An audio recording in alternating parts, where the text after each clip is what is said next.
예수를 나의 구주 삼고 성령과 피로써 거듭나니 이 세상에서 내 영혼이 하늘의 영광 누리로다. 이것이 나의 간증이요 이것이 나의 찬송일세. 나 사는 동안 끊임없이 구주를 찬송하리로다. 온전히 주께 맡긴 내 영 사랑의 음성을 듣는 중에 천사들 왕래하는 것과 하늘의 영광 보리로다. 이것이 나의 간증이요 이것이 나의 찬송일세. 나 사는 동안 끊임없이 구주를 찬송하리로다.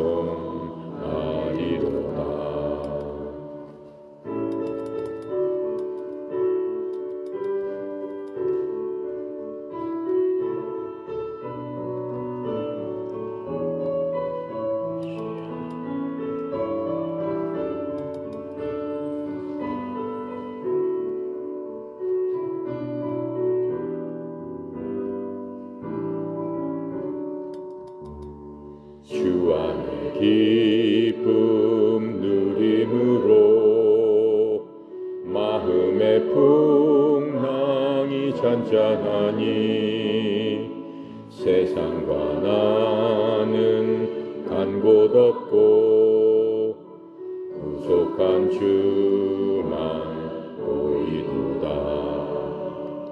이것이 나의 간증이요 이것이 나의 찬송일세.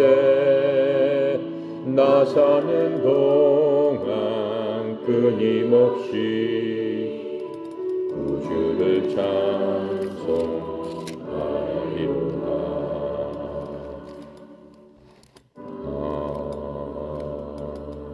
아멘. 네. 이 시간에는 지난 시간에 이어서 로마서 1장 14절부터 우리 17절까지 함께 읽고 살펴보도록 하겠습니다. 14절부터 17절까지입니다.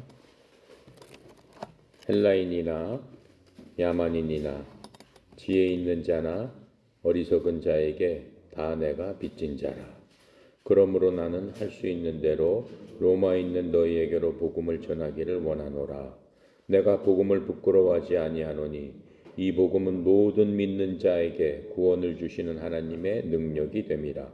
먼저는 유대인에게요 그리고 헬라인에게로다. 복음에는 하나님의 의가 나타나서 믿음으로 믿음에 이르게 하나니 기록된 바 오직 의인은 믿음으로 말미암아 살리라 함과 같으니라. 아멘. 14절에 보니까 바울이 이제 자기 심정을 얘기하는 거죠. 헬라인이나 야만인이나 지혜 있는 자나 어리석은 자에게 내가 다 빚진 자로다. 지금 이렇게 고백하고 있습니다. 헬라인을 다른 얘기로 하면은 그리스인을 얘기하는 겁니다. 그리스인이나 야만인, 여기서 성경에서 다른 성경은 바바리인 이렇게 얘기하고 있어요. 버베리언이라는 게 영어로는 야만인이라는 뜻입니다. 야만인이나 또 지혜 있는 자나 지혜 없는 자에게 다 내가 빚진 자다. 이렇게 얘기하는 거는 그리스 사람들은 그리스 이외 모든 사람들을 그 당시에는 미개인으로 생각했습니다. 그리스가 철학의 중심이죠. 플라톤이나 아리스토텔레스나 여러 가지 그 철학자들, 사상가들, 여러 가지 학파들이 엄청나게 그 활발했던 바로 그런 그 시대고 그런 곳이었습니다. 그래서 수세기에 걸쳐서 이러한 그리스 철학에 어떻게 보면은 밑도 끝도 없는 그냥 사람들의 생각이죠. 터무니없는 그러한 사상으로 그들 스스로가 지혜 있는 사람이라고 생각했습니다. 그 이외 사람들은 모두 지금 어리석은 사람이라고 생각하고 있는 바로 그런 풍조가 있던 바로 그 시절을 얘기하는 겁니다. 그래서 그리스에 있는 당시 로마에서 두 가지 말을 사용했습니다. 라틴어와 그리스어를 사용했습니다. 라틴어는 로마 말이죠. 로마 말이죠. 그래서 공통적으로 사용했던 언어는 그리스 말입니다. 그래서 그리스 문화의 영향을 받은 사람들, 그러한 사람들을 그리스인들이라고 했고, 그 야만인들, 바바리아인이라고 하는 사람들은 그런 문화에 속하지 않은 다른 사람들, 야만인 그렇게 생각을 했습니다. 그래서 이방인을 이렇게 두 분류로 구별을 했습니다. 그래서 지혜 있는 자, 지혜 없는 자, 이방인 중에서 지금 이렇게 얘기를 하고 있는 겁니다. 그래서 바울은 우리가 먼저 복음의 빛을 받았기 때문에 우리들이 세상 사람들에 대한 짐을 지고 있다라고 생각해서 내가 빚진 자다, 복음의 빚진 자다라고 이렇게 생각을 하면서 모든 사람들에 대해서 복음을 듣지 못한 사람들에서 복음을 먼저 들은 사람은 빚을 지고 있는 자다. 왜? 나 혼자만 구원받고 복음을 들음으로써 다른 사람들은 복음을 듣지 못해서 전하지 못해서 듣지 못해서 믿지 않아서 구원을 받지 못했기 때문에 그 사람들에 대한 무한한 책임감을 느끼고 있는 겁니다. 그래서 자신을 나는 빚진 자다. 영어로 I am a debtor 이렇게 지금 얘기를 하고 있습니다. 그래서 바울은 그리스도의 구원의 복음을 가능한 많은 사람들에게 전할 때까지 자기는 자유롭지 못하다. 그 복음으로부터 먼저 그 구원받은 거기로부터 나는 자유로운 자가 아니다. 지금 이렇게 스스로를 얘기하고 있습니다. 자, 15절 보니까 그러므로 나는 할 수 있는 대로 로마에 있는 너희에게로 복음 전하기를 원하노라. 할 수 있는 대로 자기 자신이 갖고 있는 그 믿음의 분량대로 주님께서 받은 그러한 은혜의 분량대로 로마에 있는 너희에게 복음을 선포할 준비가 되어 있다. 지금 이렇게 편지를 썼습니다. 준비가 되어 있다. I'm ready 라고 얘기하고 있습니다. 사도행전 21장 13절에 보면 내가 준비가 되어 있다라는 말을 바울이 또 하고 있어요. 나는 주 예수님의 이름을 위하여 예루살렘에서 결박당하는 것뿐만 아니라 죽는 것도 각오하고 있노라. 지금 사도행전에 그렇게 자기가 쓰고 있습니다. 또 로마서 1장 15절에 보니까는 지금 그러므로 내 안에 있는 불량전한 로마에 있는 너희에게 복음을 선포할 준비가 되어 있노라. 이렇게 얘기하고 있습니다. 그래서 바울은 뭐 죽기를 원하는 건 아니에요. 나는 뭐 바로 죽었으면 좋겠다. 지금 그렇게 죽음을 갈망한 건 아닙니다. 하지만 바울은 로마에 있는 그러한 믿는 사람들에게 그 예수 그리스도의 그러한 진리의 말씀을 전하기 위해서 로마 방문하기를 열심을 내서 원했죠. 그래서 그냥 로마를 구경하는 게 아니죠. 어떻게 해요? 믿는 그 사람들, 자기가 소문 들은 신실한 성도들을 만나서 하나님의 진리의 은혜의 말씀으로 그들을 굳게 서게 하고 믿지 않는 자들은 그들을 통해서 구원을 받게 하기를 갈망했다라고 하는 겁니다.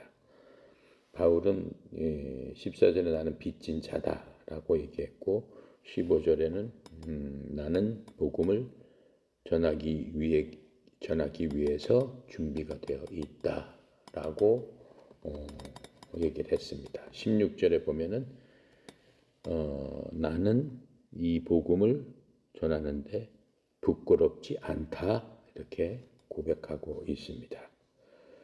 바울이 이제 로마에 있는 크리스천에 대한 관심 여러 가지 관심에 대해서 이 5가지 이유를 들어서 편지를 썼습니다. 로마에 있는 성도들에게. 그래서 사도 바울과 그들을 위한 바울이 갖고 있는 마음속에 빚진 자, 그 다음에 준비되어 있다. 죽기 살기 죽더라도 나는 복음을 선포할 준비가 되어 있다. 나는 복음 전하는 게 전혀 두렵지도 않고 부끄럽지도 않다라고 하는 그러한 생각들을 갖고 하나님께 감사를 지금 하고 있는 겁니다. 실제로 바울은 로마 사람들에게 설교했던 복음을 설명한 편지 서문에서 자신의 방문을 준비하라고 그 성도들한테 얘기를 했어요.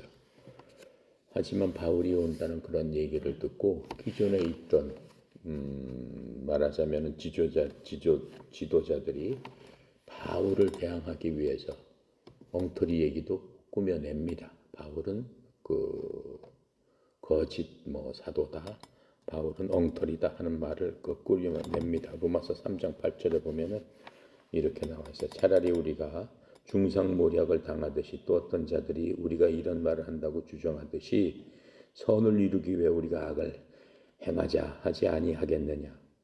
그들이 정죄받는 것이 옳으니라. 그래서 어떤 사람은 바울이 법을 어겼다고 고소를 합니다. 또 다른 사람들은 바울이 유대인들을 배신하고 유대교를 배신한 자라고 또 비난을 합니다. 또 어떤 사람들은 그 바울의 하나님의 은혜에 대한 가르침, 그런 것들이 사람을 세우는 것이 아니고 사람을 나락으로 떨어뜨리는 어떠한 실패자의 삶을 가르치는 그 말씀이라고 지금 바울을 어떻게 비난하고 있다라고 하는 것을 바울도 알고 있습니다. 하지만 바울은 그럼에도 불구하고 나는 로마로 가겠다라고 열심을 내는 거죠. 만약 바울이 이러한 그 엄청난 도시 로마에서 행했던 그리스도 복음에 대해서 조그만 다른 장소에 가서 그러한 그 비난이 없는 다른 장소에 가서 복음을 전했더라면 어땠을까? 만약 갔더라면 그곳에서 큰 성공을 거뒀을까? 아니면 실패했을까? 우리가 생각해 볼 수도 있죠. 하지만 바울은 그럼에도 불구하고 로마로 가기를 갈망을 하고 있는 겁니다. 16절, 17절은 복음을 가장 명확하게 설명하고 있는 구절이고 로마서의 핵심절입니다. 16절, 17절 다시 한번 우리 같이 읽어봅시다. 내가 복음을 부끄러워하지 아니하노니 이 복음은 모든 믿는 자에게 구원을 주시는 하나님의 능력이 됨이라. 먼저는 유대인에게요 그리고 헬라인에게로다. 복음에는 하나님의 의가 나타나서 믿음에 이르게 하나니 기록된 바 오직 의는 믿음으로 말미암아 살리라 함과 같으니라.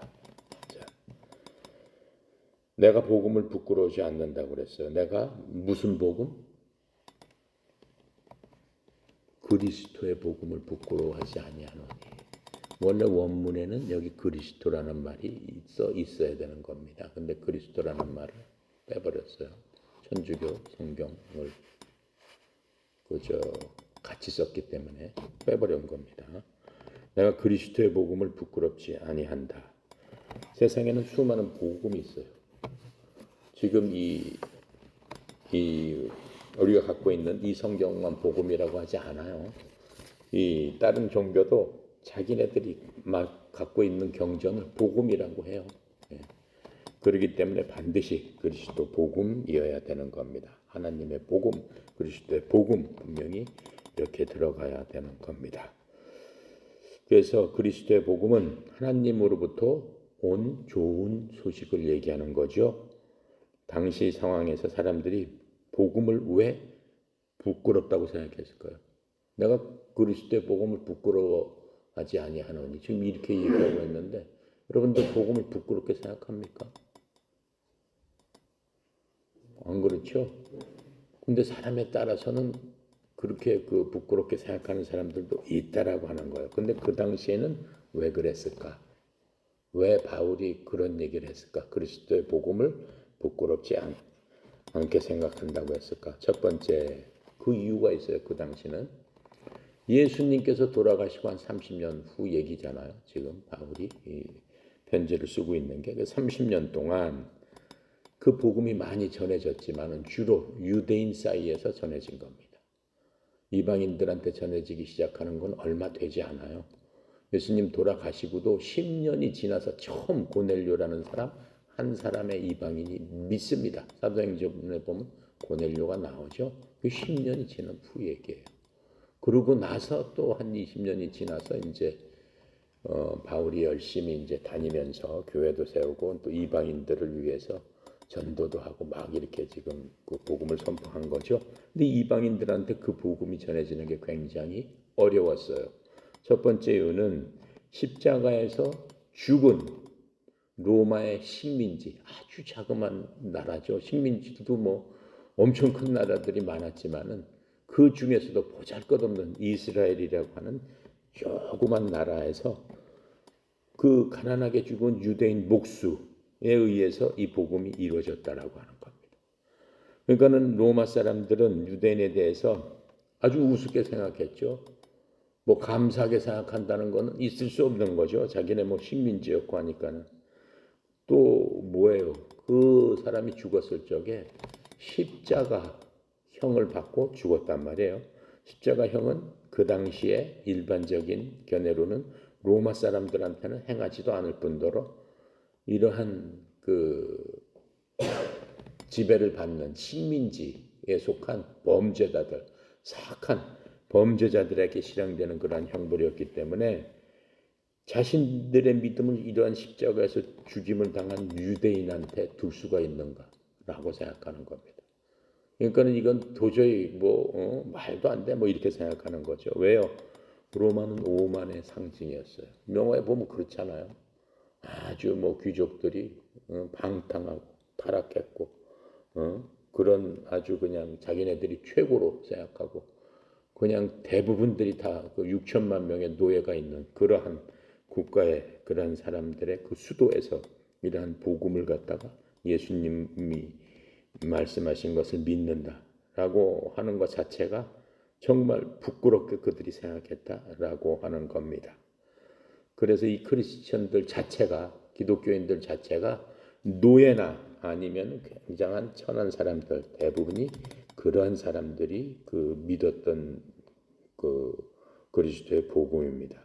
그래서 그 당시는 그 이미 잘 알려진 로마의 그 위대한 철학자들 이런 사람들이 많이 있었습니다.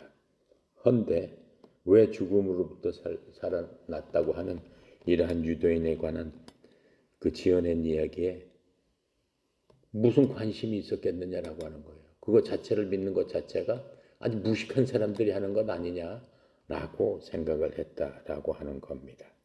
그래서 고린도전서 1장 18절부터 25절까지 보면은 바울이 그런 부분에 대해서 쓰고 있어요. 내가 잠깐 살펴볼게요. 십자가를 선포함이 멸망하는 자들에게는 어리석은 것이로되 구원받은 우리에게는 하나님의 권능이니라. 기록된 바 내가 지혜로운 자들의 지혜를 무너뜨리고 분별 있는 자들의 명철을 쓸모없게 만들리라 하였으니 지혜로운 자가 어디 있느냐 서기관이 어디 있느냐 이 세상의 변론자가 어디 있느냐 하나님께서 이 세상의 지혜를 어리석게 만들지 아니하셨느냐 하나님의 지혜에 있어서는 세상의 지혜로 하나님을 알지 못하였으므로 하나님께서 복음 선포에 어리석은 것으로 믿는 자들을 구원하시는 것을 기뻐하셨도다.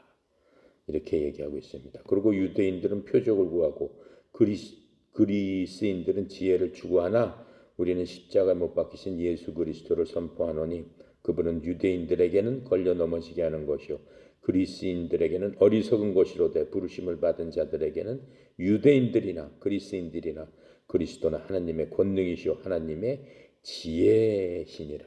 하나님의 어리석음이 사람들보다 지혜롭고 하나님의 약함이 사람들보다 강하니라. 고린도전서에서 고린도 교회에다가 똑같은 얘기죠.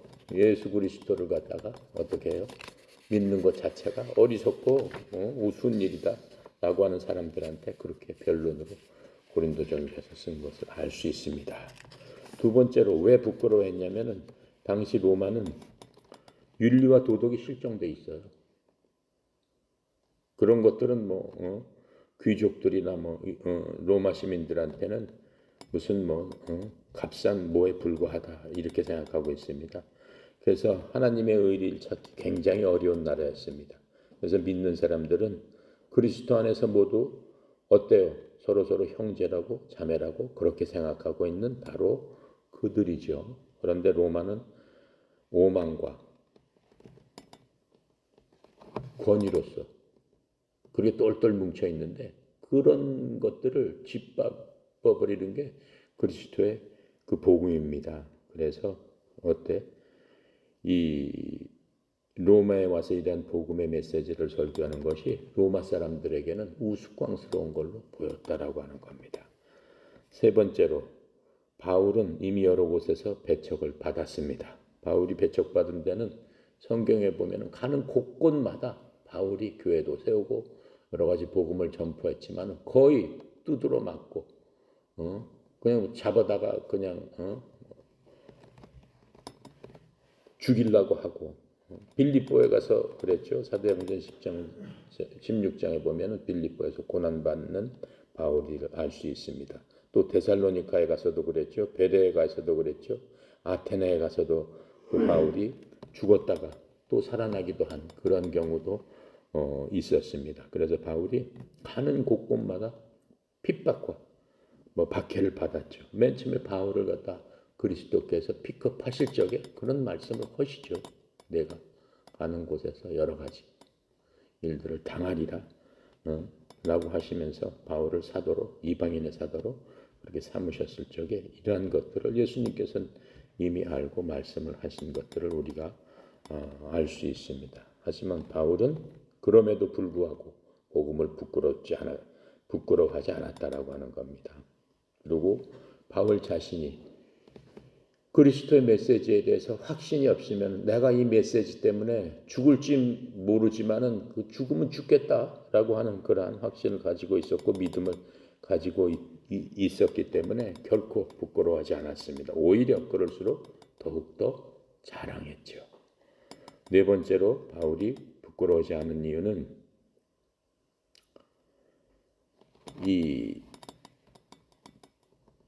그 성도들이 부끄러워하는 이유가 그 요즘 세상에도 예수님 믿습니다라고 정확하게 막 떳떳하게 쭈삣쭈삣하는 사람들 많아요. 많은데 왜 그러냐면은 현 시대에 보면 온 세상 사람들이 뭘 믿습니까? 과학자를부터 시작해가지고 진화론을 믿잖아요. 그리고 지구가 지금부터 6,000년 전에 생겼다라고 얘기했다가 국무총리에서 떨어진 사람 있잖아요. 그만둔 사람. 얼마 전에 몇 년 전에 그 사람은 장로예요. 교회 장로예요. 근데 그 사람이 총리로 인준을 받았는데 어쩌다가 이제 그런 얘기가 나왔어요. 이 지구의 역사 이런 거에 대해서 그 사람이 떳떳하게 나는 지구의 역사가 6,000년 됐다고 믿는다. 근데 그걸 갖고 신문에서 난리 쳤어요. 그 말이 되냐? 지구 역사가 6,000년이라니.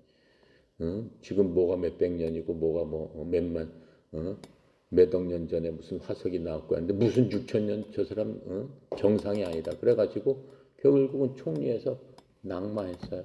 그 세상은 그렇다라고 하는 거예요. 그러니까 그런 얘기를 떳떳하게 할 수 있는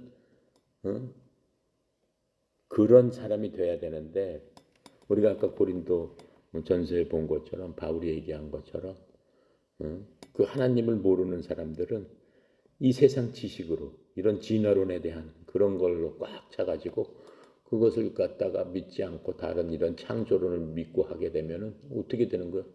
저거 완전히 무슨 신화를 믿는 거야, 뭐야, 과학을 하면 이런 식으로 생각한다라고 하는 거죠. 그래서 부끄러워할 수도 있다라고 하는 거예요. 근데 고린도서 1장 29절 뭐라고 해요? 하나님의 어리석음이 사람들보다 지혜롭고 하나님의 약함이 사람들보다 강하니라 이렇게 말씀하고 있는 겁니다. 또 예수 그리스도의 복음을 전할 적에 조롱받지 않을까 하는 그러한 두려움을 갖고 사람들이 쭈삣쭈삣한다라고 하는 거예요. 부끄러워한다라고 하는 거예요. 디모데후서 1장 7절부터 9절까지 보면 이렇게 써 있어요. 하나님께서는 우리에게 두려움의 영을 주지 아니하시고 권능과 사랑과 건전한 생각의 영을 주셨느니라. 그러므로 너는 우리 주의 증언과 그분의 갇힌 자 된 나를 부끄러워하지 말고 오직 하나님의 권능에 따라 복음의 고난에 참여하는 자가 되라. 그런 것들이 복음의 고난이다라고 하는 거예요. 복음을 전함으로써 그런 식으로 고난을 받게 된다라고 하는 거예요. 그래서 복음의 기원은 그리스도예요. 그리스도 복음의 기원이다라고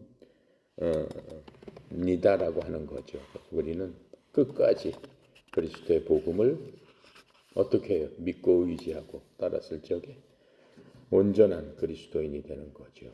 자, 그래서 바울의 처음 메시지에서 1장 1절에 여기 보면은 하나님의 복음이라고 했습니다. 근데 메시지가 하나님으로부터 왔고 그의 아들 예수 그리스도가 중심이 되면서 그리스도의 복음 또 이렇게 메시지가 이렇게 이제 바뀌는 것을 우리가 지금 봤죠. 그리고 복음의 효능은 어디에 있습니까? 하나님의 파워에 있는 겁니다. 우리가 복음을 믿는 이유는 하나님의 권능을 믿기 때문에 그렇습니다. 복음에 권능이 있는데 무엇 때문에 부끄러워하겠느냐라고 하는 겁니다.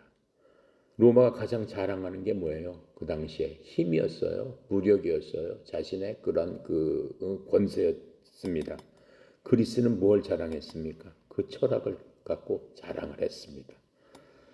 그래서 로마가 그 공포 정치를 했죠. 공포 정치를 해서 로마 간 곳곳마다 다 사람들을 억압하고 노예로 만들고 해서 로마의 그 공포가 그 로마 제국이 모든 사람들을 떨게 만드는 그러한 시대였습니다. 그들은 완전한 정복자였죠. 그래서 이 로마 군대가 그 당시에는 전 세계를 주름잡고 거의 전 세계에 주둔하고 있던 바로 그런 나라였습니다. 하지만 그런 큰 군대 힘에도 불구하고 로마는 약한 나라였습니다. 왜요? 로마는 죄악의 구덩이라고 불릴 정도로 그러한 나라였기 때문에 결코 강한 나라가 아니었다라고 하는 거예요. 그래서 바울이 그 복음에 대해서 부끄럽지 않았으면 우리가 바울의 이러한 그러한 행적들을 서신서나 이런 데서 봤을 적에 의심할 필요가 없죠. 예. 바울은 어때요? 그렇게 죄악이 가득한 그 로마에서 사람의 삶을 바꾸는 권능의 메시지를 갖고 전했다라고 하는 것들을 우리가 로마서에서 보면 알 수 있습니다. 바울은 어땠습니까? 다른 악한 도시 고린도도 그 당시에는 굉장히 악했고 로마를 본받아서 에베소에도 굉장히 큰 도시였지만 악함의 상징이었습니다. 가는 그런 곳곳마다 바울이 핍박은 받았지만은 바울이 전한 복음의 권능은 점점 커져가서 그런 악한 것들을 누른 그런 현상들을 우리가 역사적으로도 볼 수 있습니다. 그래서 이 복음 자체가 바울의 삶 자체도 완전히 변화시켰지 않습니까?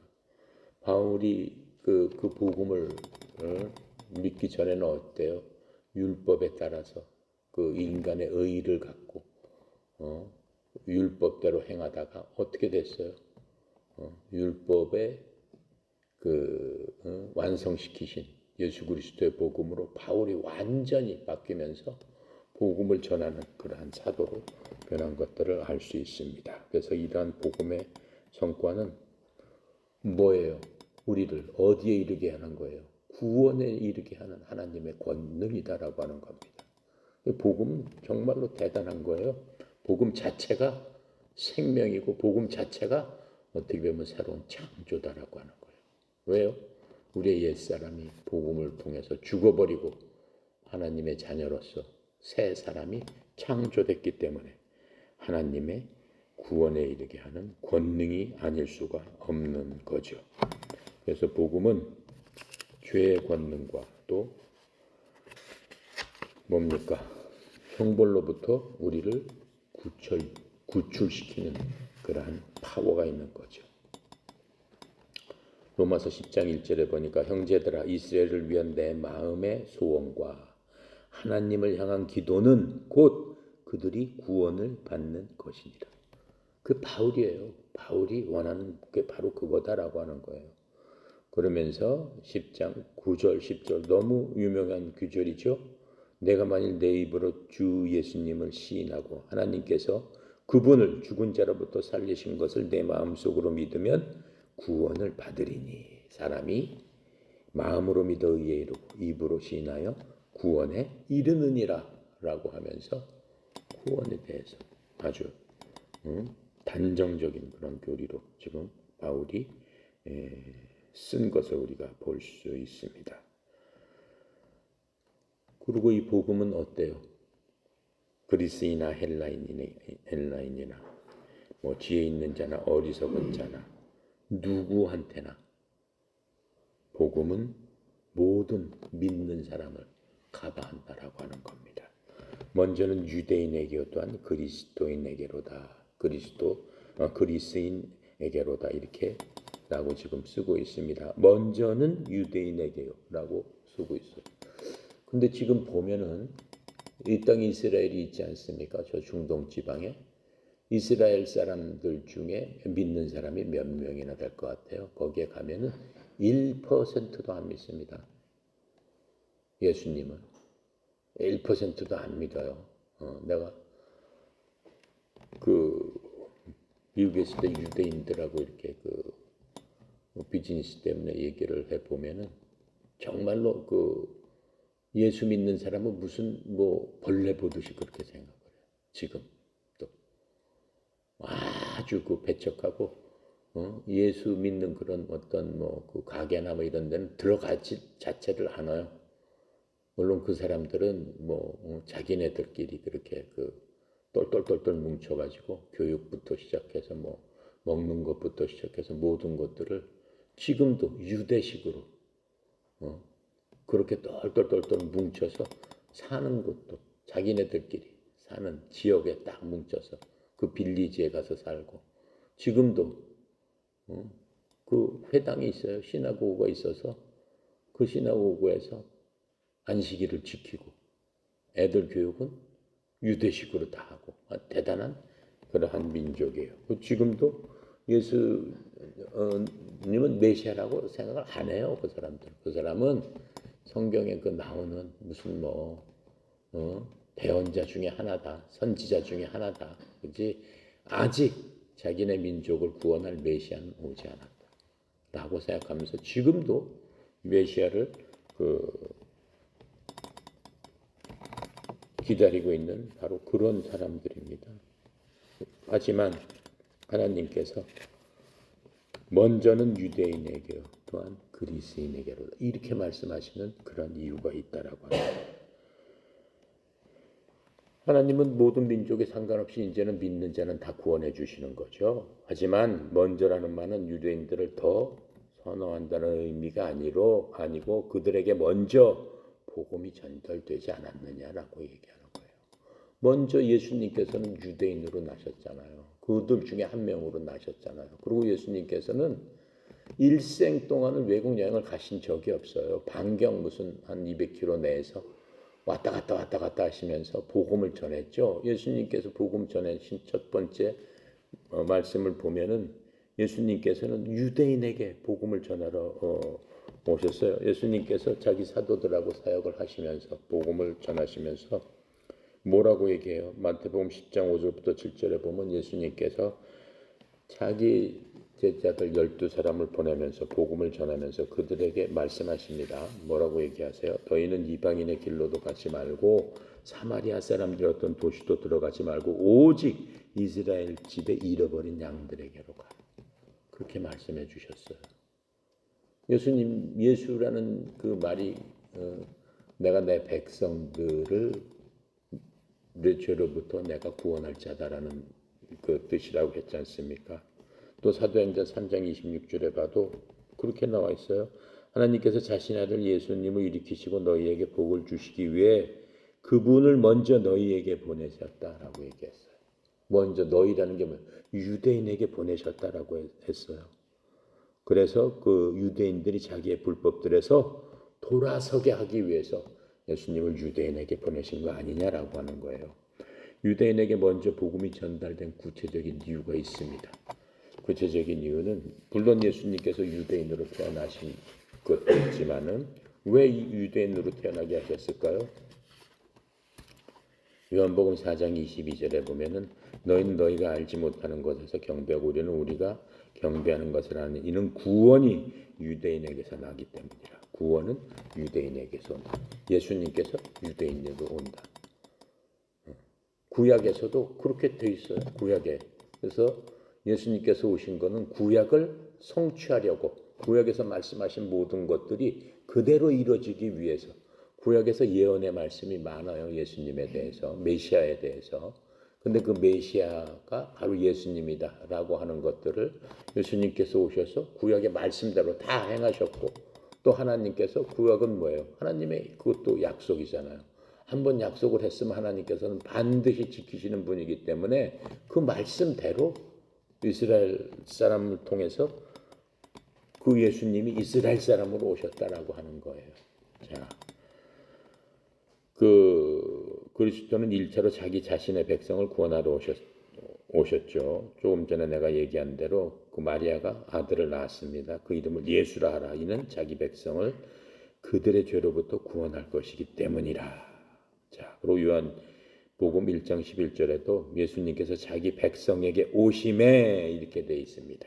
예수님께서는 무조건 일단은 자기 백성한테 가셔서 30년 동안 자기 백성을 위해서 사셨고 3년 동안 그 공생에도 자기 백성들을 위해서 그렇게 사셨고 그 백성들이 안 믿는 것에 대해서 엄청 어떻게 했어요?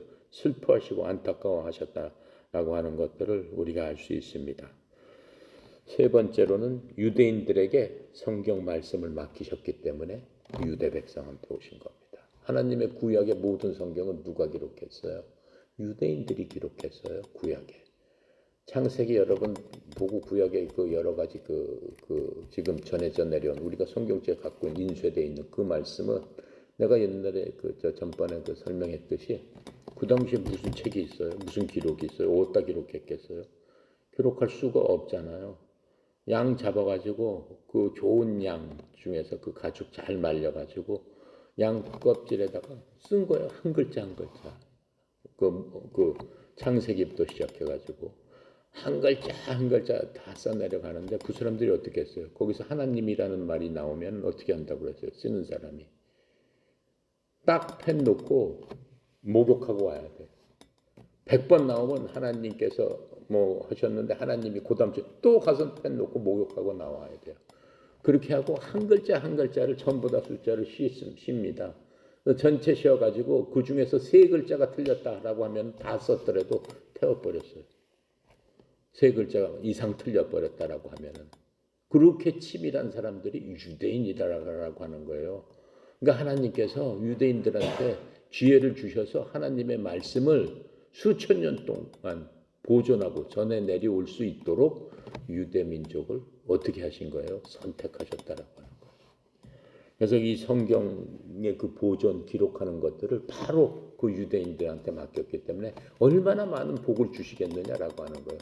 지금까지도 유대인들은 구약의 복을 받고 있어요. 구약도 하나님의 말씀이기 때문에 지금 99.9%가 예수님은 안 믿지만은 구약을 믿잖아요. 그것도 하나님의 그 말씀이란 말이에요. 근데 하나님께서 구약에서 뭐라고 그랬어요? 복을 주겠다고 그랬잖아요. 복을 주겠다고. 그러니까는 물질적인 복은 받는다라고 하는 거예요. 그 사람들은 구약의 말씀대로 해왔기 때문에. 근데 영적인 복을 못 받는 거죠. 결국은 그렇게 했다간 어떻게 되는 거예요? 지옥 가는 거죠. 물질적인 복을 받지만은. 그렇게 해서 하나님의 말씀이 맡겨졌다라고 하는 겁니다. 자, 그래서 유대인들이 이렇게 먼저 하나님의 구원이 내 손이 먼저 뻗쳐졌다라고 하는 거죠. 네 번째로 유대인들은 항상 하나님을 배신한 타락한 백성이었지만은 이들에게 하나님의 은혜를 보여주시기 위함이다. 이스라엘의 역사를 보면은 엄청난 역사예요. 우리나라랑 비슷해요. 항상 싸움하고 항상 외적 그들의 외부의 그 침략 전쟁에 그 역사가 그냥 물들어 있었고 우리나라보다도 더 역사적으로 보면은 한심한 나라죠. 2000년 동안 뭐 나라가 없어져 버렸으니까 우리나라는 그 정도는 아니잖아요. 나라가 없어지진 않았잖아요. 일본 식민지를 받았고 뭐 여태까지 보면 중국한테 몽고한테 그랑 식민지 노릇하고 조공바치고 그냥 살살살살 기면서 그렇게 살아온 그런 민족인데 유대인들은 뭐 그렇기도 했지만 완전히 그냥 그 나라가 없어지기도 한 그런 나라지만은 하나님께서 그래도 이스라엘을 하나님께서 뭘로 택하셨어요? 선민, 선택한 그런 민족으로 택하셨기 때문에 그 하나님의 은혜를 끝까지 보여주시기 위해서 이스라엘 먼저라고 유대의 먼저라고 지금 얘기하고 있는 겁니다. 다섯 번째로는 하나님께서 유대인들을 사용하셔서 구원자와 대언자들을 보내셨기 때문에 그렇습니다. 예수님을 보내줬죠. 그리고 이 대언자들, 구약의 모든 대언자들은 모두 다 유대인들 아닙니까? 그래서 하나님은 사람들이 구원을 위한 행동을 어떻게 하라고 이제 요구하시지 않으시고 믿음을 가져야 된다라고 말씀하시는 거예요. 행위가 아니다라고 하는 거죠. 근데 율법은 뭐예요? 완전히 행위잖아요. 그래서 그리스도 안에서의 믿음이 죄인을 구원한다라고 하는 거는 우리가 뭐 너무나 잘 알고 있는 사실이죠. 자, 그래서 이 유대인들은 그러한 이유 때문에 먼저 유대인에게로 하나님의 복음이 전해졌다라고 하는 것들을 우리가 성경을 통해서 살펴볼 수 있습니다. 오늘은 16절까지 하고 17절 다음 시간에